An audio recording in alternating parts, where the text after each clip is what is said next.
आज आपण बनवणार आहोत आईचे स्पेशल मेथीचे लाडू। त्यासाठी एका पातेल्यात गूळ घेतलेला आहे।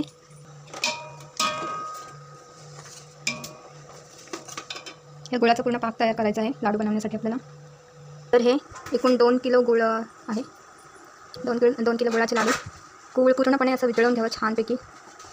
तर गूळ वितळण्यासाठी आपण त्याच्यावर झाकण ठेवूया। आता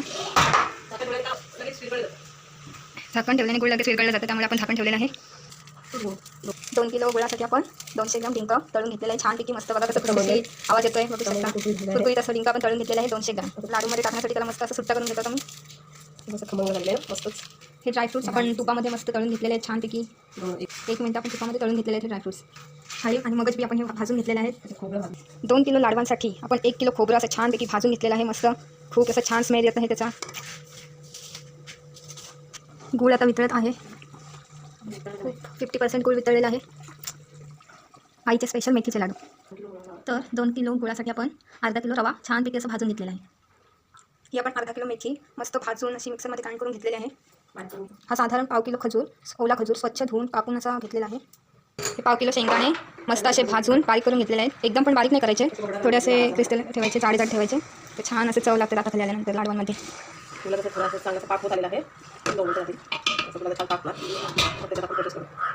गुळाचा पाक तयार आहे फायनली। खोबरं टाकून चांगलं शिजून घ्यायचं मस्त की छानपैकी असं शिजून घेतलं तर लाडू असं खुसखुशीत होतो आहे, खराब होत नाही।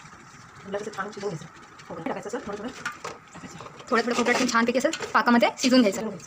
मग लाडू कसे आपले खूप दिवस टिकणारे लाडू आहेत। उरलेलं खोबरं सुद्धा आपण टाकूया। आता सर्व खोबरं टाकलेलं आहे। खोबरं असं शिजून घ्यायचं, चांगलं सर्व मिक्स करून शिजवून घेऊया। खजूर टाकत आहोत, तर त्याच्यात खजूर टाकत आहोत। खजुराने खूप छान अशी मस्त गोड टेस्ट येते। खजूराची चवच वेगळी आहे। खजुराने खूप छान चव येते लाडवाला। सर्व मिश्रण मस्तपैकी मिक्स करून गुळाच्या पाकामध्ये छानपैकी असं शिजवून घ्यायचं। लो फ्लेमवर छानपैकी शिजवून घ्यायचं। गॅस फास्ट असेल तर लागू शकतं, त्यामुळे लो फ्लेमवरच छानपैकी शिजवून घ्यायचं सर्व मिश्रण। शुद्ध असं गोवर्धन घी आपण त्यामध्ये टाकूया। आता साधारण 3 ते 4 चमचे गोवर्धन घी यामध्ये टाकलेलं आहे। घीने खूप छान असा फ्लेवर येतो, मस्त टेक्स्चर येतं त्याला। मस्त मिक्स करून घेऊया सर्व। मस्त उकळी आलेली आहे खूप त्याला। ढवळून घेऊया, ते लागत नाही।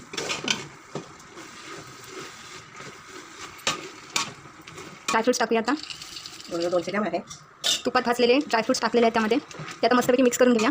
आता त्यामध्ये आपण हलीम आणि मगज बी टाकूया। तर याच्यावर आता आपण झाकण ठेवून 5 मिनिटं मस्त वाफेवर शिजून घेऊया।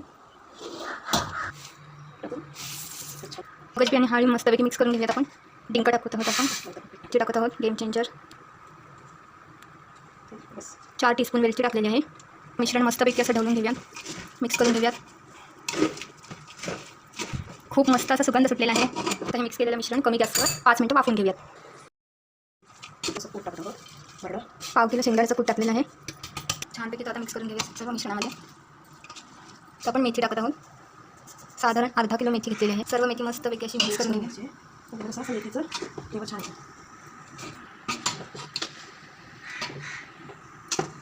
लाडूंची क्वांटिटी खूप प्रमाणात असल्यामुळे ते आपण आता खाली घेऊन छानपैकी मिक्स करून घेत आहोत।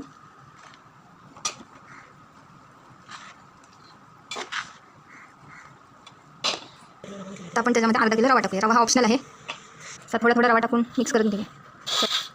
सर्व रवा छानपैकी असं सर्व रवा मस्त मिक्स करून घेऊया। आता आपण ह्या सर्वांचे लाडू वळून घेऊया असे छान मस्त। तर आई आणि मी आता मस्त एवढे लाडू वळणार आहोत। आई थंडीत आणि पावसाळ्यात खूप पौष्टिक आणि असं हेल्दी पौष्टिक खूप छान चवीचे। आई तू सांग लाडवांबद्दल 2 शब्द। लाडू आहेत ना खूप असे चविष्ट तर लागतातच, पण खूप हेल्दी आहे। म्हणजे आपल्याला रक्तवाढीसाठी आपल्याला हिमोग्लोबिन कमी असतो, त्याच्यामुळे लाडू खाल्ल्यानंतर खूप आपल्याला थकवा असतो, खूप प्रमाणात असं कमी होतं। आणि रोज एक लाडू खाल्ला ना तर खूपच फायदेशीर आहे। खरंच हा लाडू म्हणजे अगदी प्रेमाने रोज खाल्ला पाहिजे माणसाने। आणि पावसात तर याची खूपच आपल्याला सगळ्यांना गरज असतो, पण कामाला जाते, कोण शिकायला जातात, खूप कामं असतात पावसाळ्यात, त्याच्यामुळे हे लाडू अगदी आठवणीने जसं करून नेहमी खाल्ल्याच पाहिजे आपल्याला। खरंच खूप पौष्टिक लाडू असतात। तर सर्वांनी हे लाडू ट्राय करून बघा आणि कमेंट करून सांगा कसे लागतात।